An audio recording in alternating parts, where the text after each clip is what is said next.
Welcome to my class.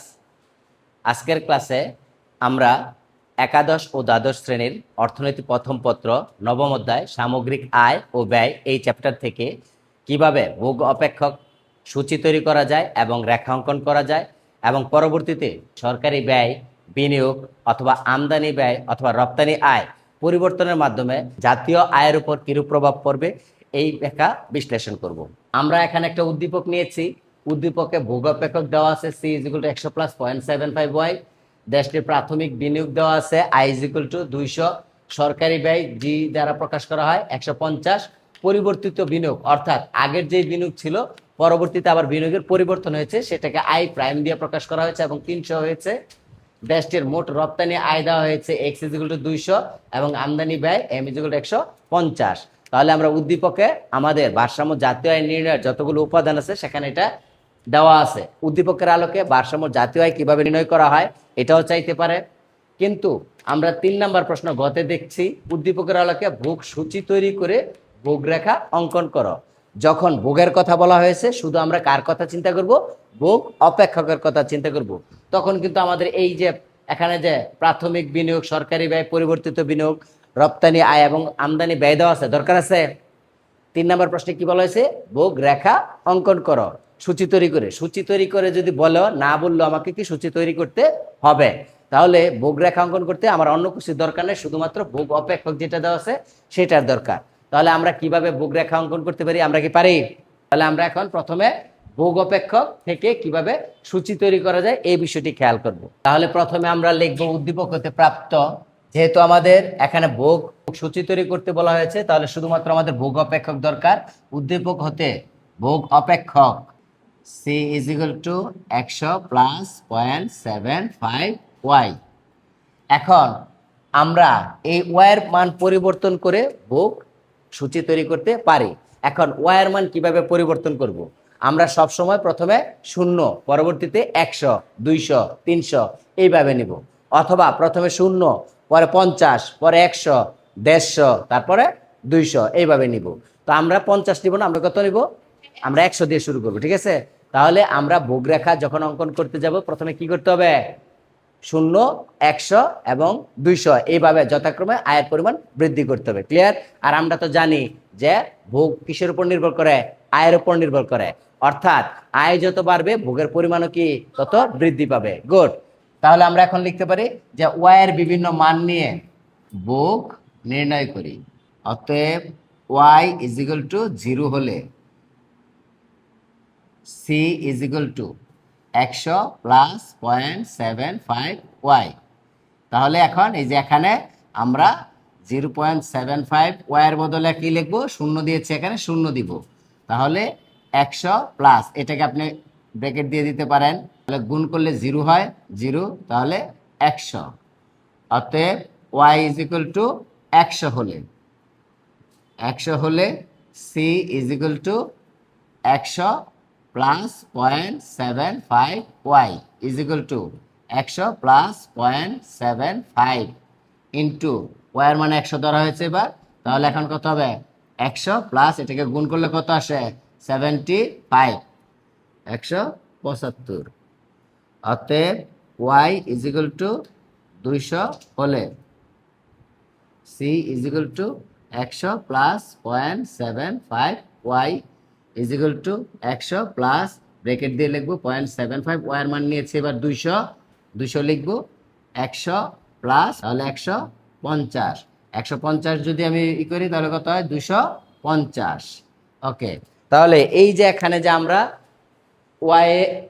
আমরা ওয়াইয়ের বিভিন্ন মান নিয়ে ভোগ নির্ণয় করতে গেলাম তখন কি ওয়াইয়ের মান 0 ধরেছি? হ্যাঁ, আমরা ধরে নিয়েছি। শূন্যের বদলে কি দিবি? প্রথম শূন্যের আগে কিছু আছে, এই জন্য আমরা 0 দিয়ে শুরু করি। হ্যাঁ, ওর প্রশ্নটা কিন্তু অনেক সুন্দর যে 0 দিয়ে কি আমরা শুরু 0-এর আগে কি শুরু করতে পারতো না? আমরা আয় তো 0-এর আগে আর নাই, আছে কোনটা? ধার করতে পারি, ঋণ করতে পারি। ক্লিয়ার এতটুকু? হ্যাঁ, আমাদের সবসময় মনে রাখতে হবে যদি ভোগ রেখা অঙ্কন করতে বলে তাহলে প্রথমে আয় ধরতে হবে 0, কারণ আমাদের আয় না থাকা সত্ত্বেও কিন্তু আমরা ভোগ করি। এটা মনে থাকবে এতটুকু যে আমরা ভোগ করি কিভাবে? হয় আমরা কারো কাছ থেকে ধার করছি, অথবা আমরা আগে টাকা জমানো ছিল, সঞ্চয় ছিল, সেই সঞ্চয় থেকে খরচ করতেছি। ক্লিয়ার এখন এতটুকু? তাহলে আমাদেরকে মনে রাখতে হবে আয় না থাকা সত্ত্বেও কিন্তু আমাদের একটি ভোগ বিদ্যমান, আর সেই ভোগকে বলা হয় স্বয়ংভূত ভোগ, ইংরেজিতে বলা হয় অটোনমাস কনজাম্পশন। ক্লিয়ার এখন এতটুকু? এখন দেখেন, এই যে এরকম যখন ভোগ অপেক্ষক দেওয়া থাকবে তখন ওয়াই মান পরিবর্তন করবেন। যেমন লিখেছি ওয়াই ইজিক্যাল টু 0 হলে এই যে ওয়াই মান 0 বসিয়ে দিয়েছি, এই সমীকরণে যা আসে। আবার 100 হলে ওয়াই মান 100 বসিয়ে দিয়েছি, সমীকরণে যা আসে। তারপর আবার 200 হলে ওয়াই মান 200 বসিয়ে দিয়েছি, সমীকরণে যা আসে। তাহলে প্রত্যেকবার খেয়াল করবেন, যখনই ভোগের পরিমাণ নির্ণয় করতে বলবে আয়ের পরিবর্তন করবেন, এবং আমরা সবসময় 0, 100, 200, 300 এভাবে বৃদ্ধি করব, যাতে আমাদের মানে সমস্যা না হয়। ক্লিয়ার এখন এতটুকু? এখন এই যে এখন আমরা যে এখানে মান বের করেছি, ওয়াই মানের পরিবর্তনের মাধ্যমে ভোগ বিভিন্ন পেয়েছি, এই ভোগটাকে সূচির মাধ্যমে প্রকাশ করব। এখানে কিন্তু বলে দেওয়া হয়েছে যে সূচির মাধ্যমে সূচি তৈরি করো এবং ভোগ রেখা অঙ্কন করো। আমাদেরকে যদি সূচি তৈরি করতে নাও বলে, শুধুমাত্র ভোগ রেখা বলে অঙ্কন করতে, তখনও কিন্তু আমরা সূচি তৈরি করে নেব, জাস্ট এইভাবেই। ক্লিয়ার এখন এতটুকু? আচ্ছা, তাহলে আমরা এখন করব কি, সূচি তৈরি করব। তাহলে আমরা এখন লিখব সূচির মাধ্যমে প্রকাশ। তাহলে সূচিতে আমি প্রথমে কোন কথাটা লিখবো আগে? এখানে কি দেওয়া আছে? প্রথম ওয়াই মান নিয়েছি আগে, তাই না? প্রথমে কি নিয়েছি? ওয়াই মান, পরবর্তীতে সি এর মান পেয়েছি। তাহলে আমরা লিখব আয়। ওয়াই দ্বারা কি প্রকাশ করে? আয়। আয় লিখবো। পরে আমরা এটা আয়ের বিপরীতে কি পেয়েছি? ভোগ পেয়েছি। তাহলে ভোগ সি দিয়ে প্রকাশ করে। এরপর আমরা লিখবো প্রাপ্ত বিন্দু। এটা নিচ থেকেই লিখতে হবে। প্রাপ্ত বিন্দু কেন লিখবো?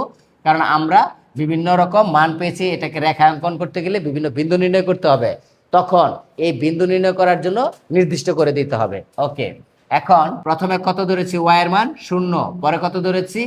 100, পরে কত ধরেছি? 200। তাহলে এই 200 পর্যন্ত নিব। আপনি আরো অনেক নিতে পারেন, কিন্তু আমরা এই তিনটাই নিব সব সময়। এখন আমরা এটা বক্স করে দেই। যখন ওয়াই এর মান 0 ছিল, তখন সি এর মান কত পেয়েছি? ভোগের মান 100। তাহলে লিখবেন 100, মনে করেন এ বিন্দু। তারপরে যখন 100 ছিল আয়, তখন কত পেয়েছি? 175, ধরেন এটা বি বিন্দু। যখন 200 ছিল, তখন কত পেয়েছি? 250। গুড। তাহলে এটা মনে করেন সি বিন্দু। তাহলে আমরা কি সূচি তৈরি করতে পেরেছি? ওকে, ফাইন। এখন যদি সূচি তৈরি করা পর্যন্ত থাকে, তাহলে এই পর্যন্ত আমার অ্যান্সার করা শেষ। আর যদি বলে চিত্র অঙ্কন করো, ভোগ রেখা অঙ্কন করো, তাহলে সেই ক্ষেত্রে আমাকে সূচির মাধ্যমে কি রেখা অঙ্কন করতে হবে। তাহলে এখন লিখবো আমরা চিত্রের মাধ্যমে প্রকাশ। চিত্রের মাধ্যমে প্রকাশ করার জন্য প্রথমে আমরা একটা লম্ব অক্ষ বরাবর রেখা টানবো, একটা ভূমি অক্ষ বরাবর রেখা অঙ্কন করবো। তো লম্ব অক্ষে যেটা চাওয়া হবে, যেহেতু এখানে ভোগ রেখা চাওয়া হয়েছে, তো লম্ব অক্ষে ভোগ থাকবে, সি দিয়ে প্রকাশ করে, এটা 0। আর ভূমি অক্ষ বরাবর আমরা কি আয় প্রকাশ করব। এখন এটাকে ওয়াই দিয়ে প্রকাশ করে। এবার খেয়াল করেন, আয় হচ্ছে 0, 100, 200। তাহলে 0, মনে করেন এখানে 100, এই সমান দূরত্ব নেবেন 200। এবার এদিকে খেয়াল করেন, যখন 0 আয়, তখন আমরা ভোগ পেয়েছি 100, পরবর্তীতে 175, 250। তাহলে আমি প্রথমে নিলাম 100, তারপর 175, 175, তারপর 250, 250। এটা আমার ইচ্ছা মতো আমি গ্যাপ নিয়েছি, আপনারা স্কেল দিয়ে নেবেন, তাহলে আরো সুন্দর হবে। নির্দিষ্ট একটা মাপ নিয়ে নেবেন। ক্লিয়ার এতটুকু? তাহলে এখন এই রেখাটা অঙ্কন করেন। তাহলে প্রথমে আমরা কি করতে পারি? তাহলে প্রথমে আমরা আয়ের শূন্যের জন্য ভোগ ছিল কত? 100। অর্থাৎ আমার আয় না থাকা সত্ত্বেও কি ভোগ করতেছে না 100 একক, এটাই স্বয়ংভূত ভোগ। এটাকে এ বিন্দু দিয়ে প্রকাশ করা হয়। তাহলে এটা এ বিন্দু নিলাম। এরপরে দেখেন, যখন আমার আয় হচ্ছে কত? 100, তখন ভোগের পরিমাণ 175। তাহলে আয় 100, ভোগের পরিমাণ 175। তাহলে ভোগের পরিমাণ 175, এই রেখাটা আমি যোগ করে দিলাম, এটা বি বিন্দু দিয়ে প্রকাশ করছে। আবার যখন আয় 200, তখন কত দেওয়া আছে? 250। এটা আমি যোগ করে দিলাম, তাহলে এই রেখাটাও যোগ করে দিলাম, যেহেতু উপরের দিকে যাচ্ছে এটা বর্ধিত করে দিলাম। এটা কার মাধ্যমে পেয়েছি? এই যে ভোগ রেখার মাধ্যমে পেয়েছি। ভোগ রেখাটা আমাদের কি ছিল? C is equal to 100 plus 0.75 Y. তাহলে এটা লিখবো C is equal to 100 plus 0.75 Y. এবার খেয়াল করেন, এটা সি বিন্দু দিয়েছিল, এটা ক্যাপিটাল সি। আচ্ছা, এবার খেয়াল করেন যে আমরা আয়ের বিপরীতে ভোগ পেয়েছি এবং প্রত্যেকটা বিন্দু নির্ধারিত করেছি এবং বিন্দু সমূহ যোগ করে পেয়েছি। এটা ক্লিয়ার এখন এতটুকু? এখন মনে করেন আপনার একটা ব্যাখ্যা আমরা শিখে রাখলাম। যদি কখনো ভোগ রেখা অঙ্কন করতে বলে এবং আমাদেরকে সূচির মাধ্যমে গিয়ে অঙ্কন করতে হয়, তাহলে এবং 3 মার্কের জন্য আসে, তাহলে এই পর্যন্ত আমরা রেখে দিব। কিন্তু যদি এমন হয় সূচি দেওয়া আছে কিন্তু অঙ্কন করতে বলছে, তখন অঙ্কন করে ব্যাখ্যাটাও দিয়ে দিব, সেটা 3 মার্কের জন্য হোক আর 4 মার্কের জন্য হোক। তাহলে এখন চিত্রের ব্যাখ্যা আমরা কিভাবে দিব?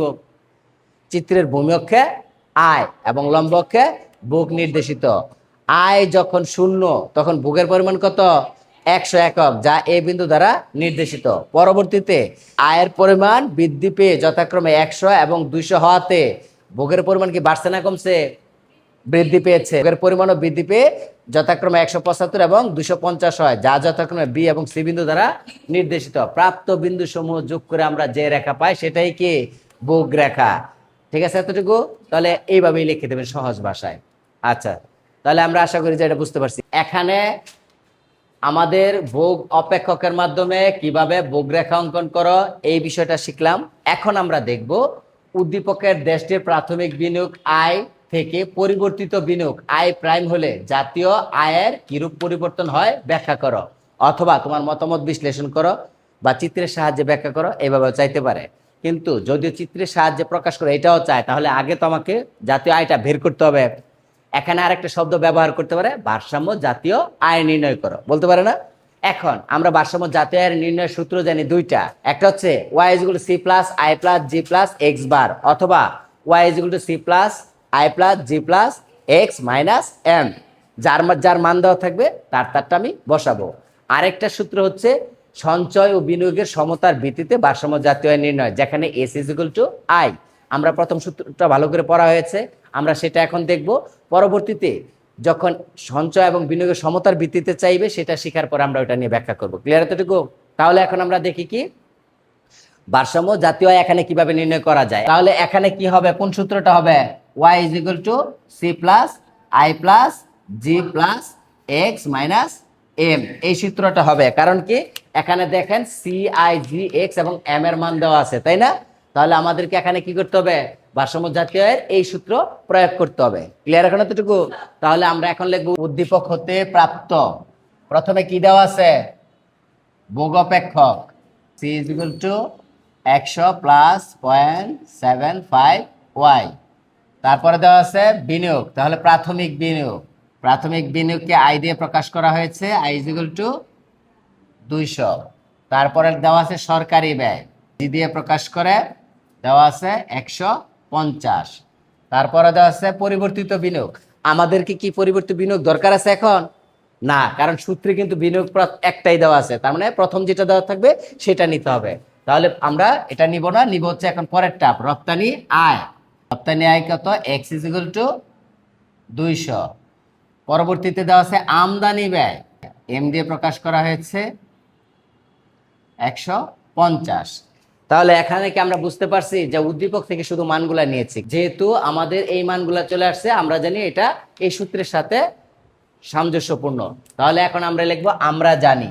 যেহেতু আমরা সূত্র প্রয়োগ করতেছি তাহলে লিখবো আমরা জানি। ভারসাম্য জাতীয় আয়, ভারসাম্য জাতীয় আয় কি দিয়ে প্রকাশ করে? y দিয়ে প্রকাশ করে। তাহলে y = কি জানি? c + i + g + x - m। কারণ এই প্রত্যেকটার মান দেওয়া আছে, তাই আমি সম্পূর্ণ সূত্রটাই এখানে প্রয়োগ করেছি। তাহলে এখন y বা চিহ্ন দিবেন, যেহেতু এখানে সমান চিহ্ন আছে বা চিহ্ন দিয়ে y লিখেছি। তারপরে c এর মান কত আছে? 100 + 0.75y। তাহলে 100 + 0.75y প্লাস i এর মান দেওয়া আছে কত? 200। তারপরে দেখেন g এর মান দেওয়া আছে কত? 150। তারপরে প্লাস x এর মান দেওয়া আছে কত? 200। তারপরে মাইনাস দেওয়া আছে m এর মান হচ্ছে 150। তাহলে এখন আমরা এই y এর y লিখব। এখন খেয়াল করেন এখানে শুধু 0.75y, এই y দিয়ে শুধু একটা আছে, আর বাকিগুলা কিন্তু প্রত্যেকটাই সংখ্যা। তাহলে সব যেগুলা যোগের আছে যোগ করব, আর বিয়োগ থাকলে সেটা বিয়োগ করে দিব। তাহলে এখানে দেখেন এটা বাদে, তাহলে এটা প্রথমে লিখে দেই 0.75y। তাহলে এটা আমার নেওয়া শেষ, বাকি রয়ে গেছে 100। এটাও প্লাসের, এটাও প্লাসের, এটাও প্লাসের, এটাও প্লাসের। তাহলে সবগুলা যোগ করি 200, 350, 550, 650। দেখেন আমার যোগ ঠিক আছে কিনা? 650 বিয়োগ কত? 150। তাহলে এটা একবারও করতে পারেন, আলাদাও করতে পারেন। আমি আবার আলাদা দিয়ে দিলাম, প্লাস কত? তাহলে 500। যেখানে y এখানে একটা, তাহলে এই প্রথমটা রাখলাম, এই পাশের ওয়াইটা এই পাশে নিয়ে আসি 0.75y।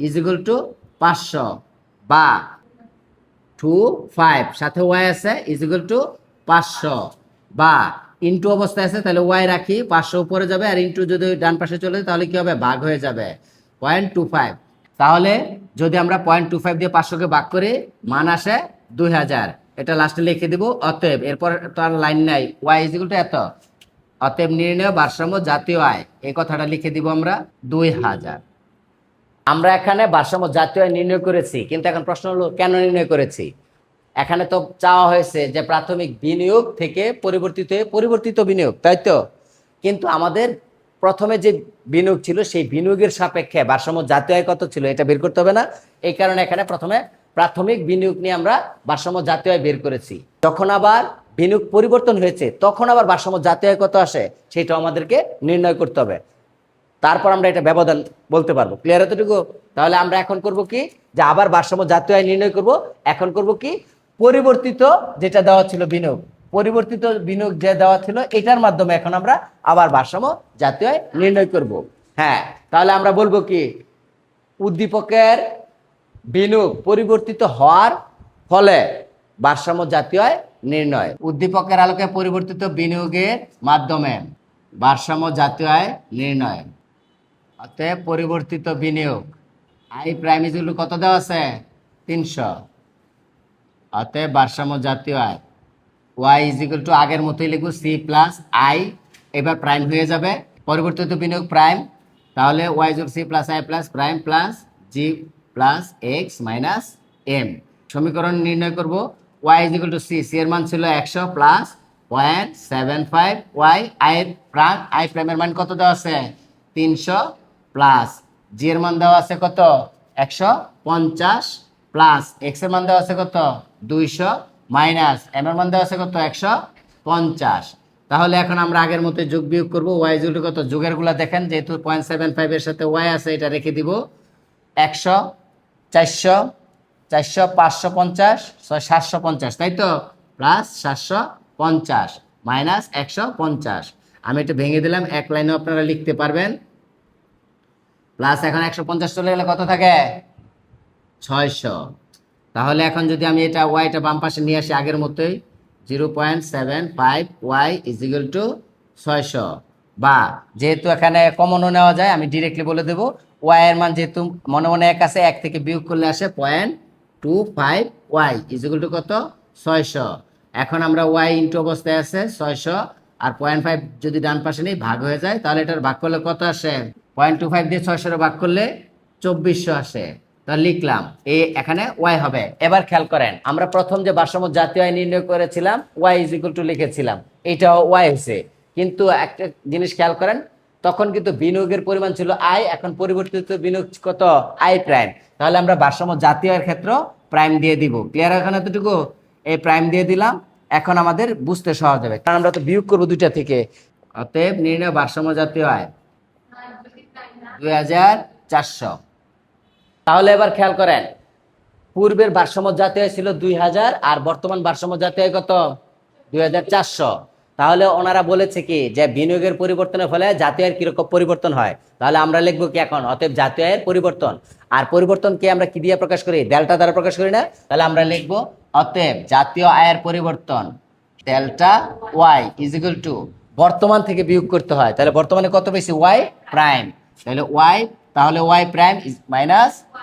Y is equal to 2400 minus 2000 তাহলে কত থাকে 400 অতএব delta Y is equal to এত তাহলে এটা কি পজিটিভ না নেগেটিভ পজিটিভ আসছে তাহলে কি জাতীয় আয় কি বৃদ্ধি পেয়েছে তাহলে আমাদের বিনিয়োগের পরিবর্তন হয়েছিল কত বিনিয়োগ ছিল পূর্বে 200 আর বর্তমানে 300 অর্থাৎ বিনিয়োগের পরিমাণ বৃদ্ধি পেয়েছে না তাহলে বিনিয়োগের পরিমাণ বৃদ্ধির ফলে কি ভারসাম্য জাতীয় আয় কি হয়েছে বৃদ্ধি পেয়েছে কত বৃদ্ধি পেয়েছে 400 বৃদ্ধি পেয়েছে এই কথাটা আমাদেরকে বলে দিতে হবে সুতরাং দেশটির বিনিয়োগ 100 একক বৃদ্ধি পাওয়ায় ভারসাম্য জাতীয় আয় কত বৃদ্ধি পেয়েছে 400 একক বৃদ্ধি পেয়েছে তাহলে আমরা আজকে ক্লাসে শিখলাম যে যদি ভোগরেখা অঙ্কন করতে বলে তাহলে আমরা আয়ের পরিবর্তন করে অর্থাৎ ওয়াইয়ের পরিবর্তন করে ভোগরেখা অঙ্কন করবো সেটা সূচির মাধ্যমে এবং চিত্রের মাধ্যমে দেখাতে পারি পরবর্তীতে কোনো একটা পরিবর্তনের মাধ্যমে যদি বলে ভারসাম্য জাতীয় আয় কিরকম পরিবর্তন হবে খেয়াল রাখতে হবে প্রথমে যে ভারসাম্য জাতীয় আয়টা কোন পদ্ধতিতে চাওয়া হয়েছে।